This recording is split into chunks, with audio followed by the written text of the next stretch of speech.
زمانے کے حساب سے اور اپگریڈ ہوتے جا رہے ہیں, اپڈیٹ نہیں بلکہ اپگریڈ ہوتے جا رہے ہیں ان کے سافٹ ویئر. پہلے یہ تھا کہ صرف بچے ہی 2 ہونے چاہیے, پھر یہ تھا کہ بھائی بیوی بھی نہیں ہونی چاہیے, شادیاں بھی 1 ہونی چاہیے, اور پھر بیوی بھی نہیں ہونی چاہیے, پھر جب اگر ہو بھی تو پھر 50 سال میں ہونی چاہیے, اور پھر کسی بیوہ یا یتیم بچے کو پالنا یہ بھی نہیں ہونا چاہیے. تو اب ہوتے ہوتے ہوتے ہوتے وہی ہوگا جو ہو رہا ہے دنیا میں, میں میرا مال. پھر معذوروں کے لیے گورنمنٹ پتہ ہے کیا کرے گی؟ وہی کچھ کرے گی جو یورپ میں کیا ہے. وہاں سگا بھائی اپنے سگے معذور بھائی کو نہیں پالتا, گورنمنٹ پالتی ہے. آج آپ کا بھائی معذور ہے, کون پالے گا؟ گورنمنٹ پالے گی, آپ پالو گے. یہ آپ کی خوبی ہے. یہ یورپ اور امریکہ میں ان لوگوں کی خوبی نہیں ہے, وہاں گورنمنٹ پالتی ہے. لوگ گورنمنٹ کی بڑی تعریفیں کرتے ہیں, اور صحیح کرنی چاہیے کہ قانون مضبوط ہے, معذوروں کو حکومت پالتی ہے. لیکن آپ کو پتہ ہے نا کہ ضرورت ایجاد کا نام ہے, تو یہ ضرورت تھی اس سوسائٹی میں جس کی وجہ سے یہ قانون ایجاد ہوا ہے. کیونکہ وہاں گورا پالنے کے لیے, وہ اپنے بوڑھے باپ کو پالنے کے لیے تیار نہیں ہے. تو جب پہلے اولاد روکی نا, پھر ابا بھی روکو. ابا کو تو روک سکتے نہیں کیونکہ ابا پہلے پیدا ہوتے ہیں, بچہ بعد میں پیدا ہوتا ہے. تو ابا کو روکنے کا یہ ہے کہ ابا پہ خرچ نہ کرو, میرا پیسہ ہے تو میں نا. تو گورنمنٹ نے کہا یار یہ تو روڈوں پہ بےچارے بوڑھے پڑے ہوئے ہوں گے یہاں پہ, تو انہوں نے بڑا اچھا نظام بنایا, اولڈ ہاؤس بنایا کہ بھئی یہ بوڑھوں کو, ہم جا کے بڑی تعریفیں کرتے ہیں, دیکھو گورنمنٹ یہاں بوڑھوں کو کتنا اچھا کھلاتی, کتنی کیئرنگ حکومت ہے. ایک ہماری حکومت ہے, مار دیا بڈھوں کو. حکومتوں نے یقیناً مارا ہے, پبلک نہیں مارتی. پبلک غریب ٹماٹر بیچے گا, اپنے بوڑھے باپ کو گلے سے لگا کے رکھے گا گھر میں. یہ جذبہ گورے میں بولو نا نہیں ہے. کروڑ پتی ہوگا, اب باپ کو ایک سیب نہیں کھلائے گا, اللہ ماشاء اللہ چند واقعات تو ہر جگہ ہوتے ہیں. اور یہ میں ایسی باتیں نہیں بتا رہا, ہوائی باتیں. تو اب معذوروں پہ خرچ گورنمنٹ, لیکن اللہ میاں نے دوسرے طریقے سے ان سے انتقام لیا ہے کہ ٹیکس نکالو ان سے, ٹھیک ہے نا, ٹھیک ٹھاک طریقے سے. کیا ہمیں زکوٰۃ 2.5% دیتے ہوئے موت آتی, اللہ نے ٹیکس کا نظام ہم پر مسلط کر دیا کہ ان سے زبردستی چھینو, جس پہ ان کو ثواب بھی 2 ٹکے کا نہیں ملے گا, ثواب بھی نہیں ملے گا. جو زکوٰۃ پہ ثواب ملتا ہے, فری پھوکٹ میں معذور بھائی پہ خرچ کرنے کا ثواب ملتا ہے, فری پھوکٹ میں ماں باپ کو کھلانے کا ثواب ملتا ہے, ٹیکس پہ وہ ثواب, میں نہیں کہتا کہ گناہ ملتا ہے ٹیکس دینے پہ, ثواب بھی ہو سکتا ہے ملتا ہو, وہ والا نہیں ملتا جو اپنی مرضی سے. تو آپ اس کے باپ کو بھی دینا ہے, یہ آپ کے باپ کو بھی دینا ہے. اور ان ملکوں میں کم از کم ٹیکس لے کے خرچ انسانوں پر ہو جاتا ہے, ہمارے ہاں تو وہ بھی نہیں ہو رہا. کھوپڑی شریف میں بات آ رہی ہے کہ نہیں آ رہی ہے؟ کھوپڑی ہے الحمدللہ, تو بات بھی آ رہی ہوگی. اچھا خیر.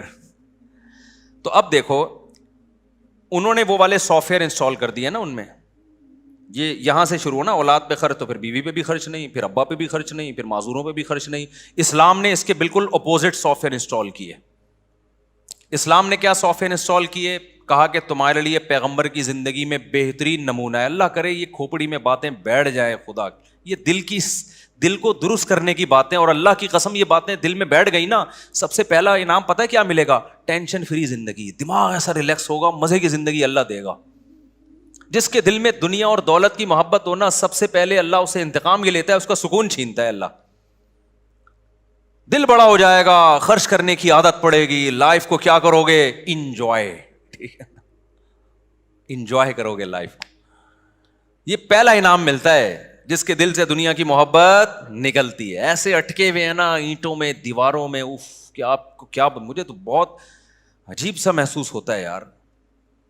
تو کیا ہوا کہ جی وہ اسلام نے اس کے برعکس کیا بتایا؟ ہمارے پیغمبر صلی اللہ علیہ وسلم سے زیادہ اللہ نے کسی کو مسکین پیدا ہی نہیں کیا, تاکہ مثال وہ سامنے آئے جو بالکل اپوزٹ, تاکہ کوئی اشکال نہ کر سکے اصل میں ان کے پاس تو پیسے ہیں. 40 دن گھر میں چولہا نہیں جل رہا, اور بیویاں کتنی رکھی ہوئی ہیں؟ 9 ایٹ اے ٹائم. سمجھ میں نہیں آ رہی بات؟ یہاں شرمندہ ہو جاتے ہو آپ لوگ. خیر آگے چلو. ایک بیوہ سے نکاح کر رہے ہیں حضرت ام سلمہ سے, جن کی عمر بھی زیادہ ہے اور 2 بچے بھی ہیں. ان کو نکاح کا پیغام بھیجا, انہوں نے کہا یا رسول اللہ میری عمر زیادہ اور میرے ساتھ تو 2 بچے بھی ہیں, میں ان کو چھوڑ کے کیسے آ سکتی ہوں؟ آپ نے فرمایا کہ میری عمر تم سے بھی زیادہ ہے, کوئی بات نہیں, تمہاری عمر زیادہ ہے تو میری تم سے بھی زیادہ, اور جو 2 بچے تو چھوڑ کے آنے کی ضرورت نہیں ہے, وہ بچے بھی الی اللہ و الی الرسول, اللہ رسول کی طرف میری کسٹڈی میں پلیں گے. آج کے لبرل طبقہ اس وقت ہوتا اگر آج کے جو کیلکولیٹر لے کے بیٹھے ہوتے ہیں نا, پلاننگ کیوں بھائی پلاننگ, کیا کسی پلاننگ کے لحاظ سے یہ کچھ تک بنتا ہوا نظر آ رہا ہے کہ آپ کے پاس خود تو ہے نہیں اور آپ دوسروں کے بچوں کی کفالت کر کے ان کو کہاں سے کھلاؤ گے بھائی؟ نہیں آئی بات. کوئی تک بنتا ہے, لاجک بنتی ہے اس کی؟ کوئی بظاہر کوئی لاجک نہیں بنتی, لیکن سافٹ ویئر انسٹال کیے جا رہے ہیں. ہم تو اپڈیٹ کر رہے ہیں, سافٹ ویئر انسٹال تو پیغمبر کر کے گئے ہیں, کیونکہ انسٹال کرنا مشکل ہوتا ہے, اپڈیٹ کرنا ایک بٹن پہ ہو جاتا ہے. اب اپڈیٹ کرنا بہت مشکل ہو رہا ہے, سوچو انسٹال کرنا کتنا مشکل ہوگا. لیکن صحابہ کے ہاں 2 منٹ میں انسٹال ہو گئے تھے سافٹ ویئر, کیونکہ ان کا ایمان مضبوط تھا, ان کو سمجھ میں آ گیا تھا کہ بھائی جو پیغمبر کہہ رہے ہیں وہ بالکل ٹھیک کہہ رہے ہیں. لہٰذا صحابہ نے بھی یہی روش اختیار کی ہے. پھر تو بیوہ سے نکاح کر کے اپنی ذمہ داری بھی بڑھا رہے ہیں اور کہہ رہے ہیں 2 بچے بھی لے آؤ. سوال پیدا ہوتا ہے بھائی اس کی تو کوئی لاجک ہی نہیں ہے. بھائی لاجک یہ ہے کہ رزق پہلے آتا ہے, ماں کی چھاتیوں میں دودھ پہلے آتا ہے یا بچہ پہلے آتا ہے؟ اگر کوئی عورت یہ کہے کہ فلاں کے چونکہ بچہ ہے اس کی تو چھاتیوں میں دودھ ہے تو وہ تو بچے کو دودھ پلا رہی ہے, میں بچہ پیدا کروں گی تو میری چھاتیوں میں تو دودھ ہے نہیں لہذا میں نہیں پیدا کر رہی, اسے کیا کہا جائے گا؟ او بھائی پیدا کر تو صحیح. اللہ مخلوق کو پہلے بھیجتے ہیں, رزق کا انتظام تو پہلے سے ہوتا ہے, سافٹ ویئر تو پہلے سے انسٹال کیے ہوئے ہیں, لیکن اس کا اظہار جب بچہ ہوگا تو ہوگا, اس سے پہلے نہیں ہوگا. تو آپ کی لائبلٹیز جب بڑھیں گی نا, ذمہ داریاں بڑھیں گی تو رزق کے دروازے کھلیں گے. آپ کہہ سکتے ہو پھر ہمارے پیغمبر پہ رزق کے دروازے کیوں نہیں کھل گئے 9 شادیوں کے بعد؟ یہ سوال پیدا ہوتا ہے نا. دیکھو رزق کے دروازے کھلنے کا مطلب کیا ہے؟ ہر ایک کو نا اس کے حساب سے رزق کے دروازے کھلتے ہیں. رزق کے دروازے کھلتے ہیں, کسی پہ دولت کے انبار لگ جاتے ہیں. کسی نے اپنے لیے جب غربت کو اختیار کیا, ہمارے پیغمبر نے تو غربت کو اختیار کیا ہے نا, کیونکہ آپ پہ رزق کے دروازے کھل جاتے ہیں نا تو بہت ساری اس میں مصلحتیں فوت ہو جاتی ہیں. اللہ نے کہا ضرورتیں پوری ہوں گی, استغنا دے دوں گا میں, دل میں یہ غربت کا خیال نہیں آئے گا. ہمارے نبی کے گھر میں کھانے کو نہیں تھا لیکن آپ کے دل میں استغنا بے پناہ تھا, تو اسی میں صبر کی توفیق دے دینا, یہ بھی رزق کے دروازے کھلنا ہے. حضرت ام سلمہ اسی غربت میں نبی کے ساتھ گزارا کیا. حضرت عبد الرحمن ابن ابی سلمہ اور آپ کی جو دوسری بہن تھی وہ نبی کی کسٹڈی میں بڑے ہو گئے, اسی طریقے سے ہو گئے بڑے. تو ضرورتیں پوری ہو گئیں کہ نہیں ہو گئیں؟ پھر آپ صلی اللہ علیہ وسلم کے جو ستیلے بیٹے تھے, آگے حدیثوں کا پرچار کیا, تو بنیادی ضرورتیں ان سب کی ساری پوری ہوئی ہیں. اس لیے میں بار بار کہتا ہوں اگر آپ پہ رزق کے دروازے نہیں کھل رہے تو آپ سمجھ لو کہ جتنا رزق مجھے مل رہا ہے میری ضرورت کے لیے یہ کافی تھا. میں نے جو سٹی اسکول اور بیکن ہاؤس کو اپنا معیار بنایا ہوا ہے, یہ معیار ہی غلط بنایا ہوا ہے. مسافر کو جتنی چیزیں دنیا میں بیسک چاہیے ہوتی ہیں وہ اللہ دے دیتا ہے. تو پیغمبر کے ساتھ تو اللہ کا معاملہ یہ تھا کہ ہمارے نبی کی تو غربت اختیاری تھی, آپ تو چاہتے ہی نہیں تھے کہ میری غربت دور ہو. اس میں بہت ساری حکمتیں تھیں, وہ میں بیان کر چکا ہوں. تو اس لیے ہمارے نبی کے پاس تو پیسہ صبح آیا بھی تو شام ہونے سے پہلے صدقہ کر دیا, سارا صدقہ. لیکن پھر بھی اللہ نے کھلایا پلایا کہ نہیں, آپ کی ازواج کو بھی کھلایا. اور پھر ازواج کا بھی یہی حال تھا. نبی کے دنیا سے جانے کے بعد حضرت عمر کیا کرتے تھے, مال غنیمت جب آتا تو امہات المومنین کا راشن 1 سال کا ان کے گھر پہنچا دیتے.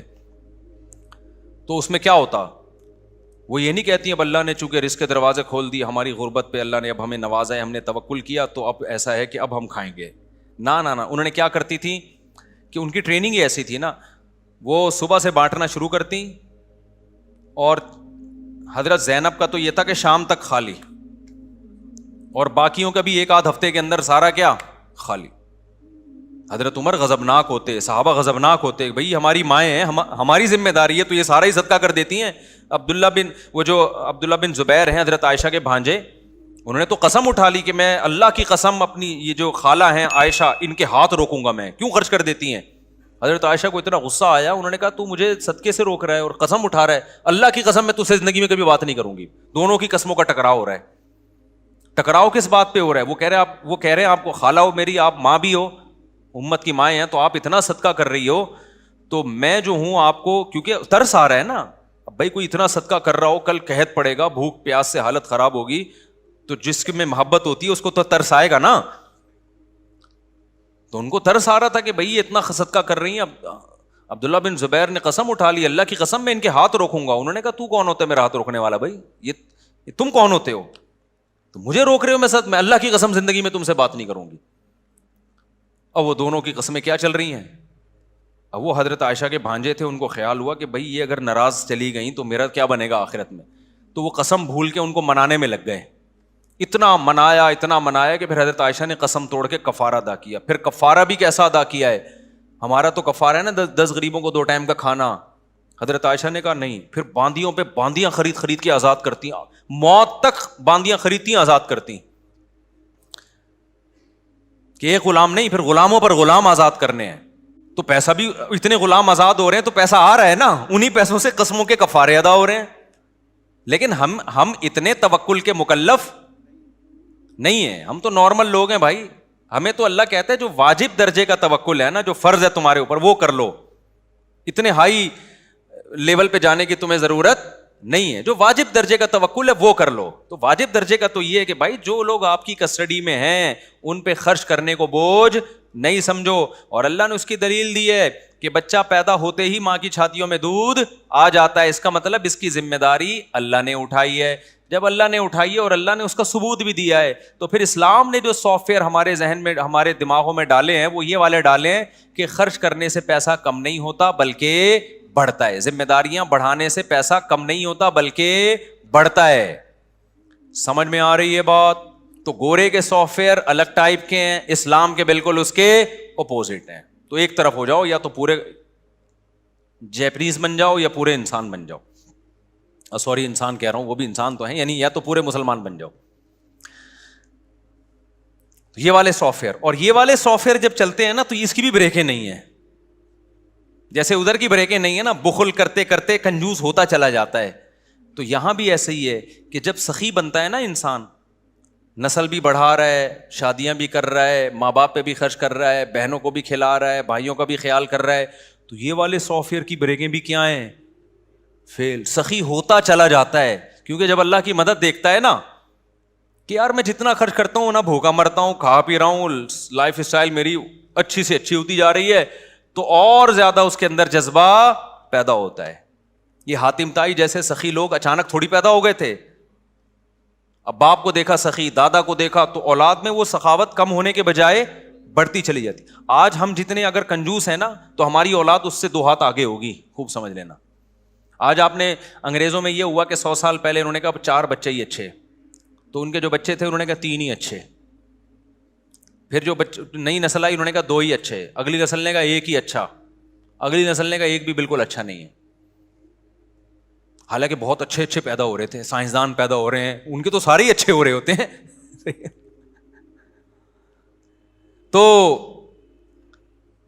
کہاں سے بات لے کے چلا تھا میں, کدھر کو نکل گئی.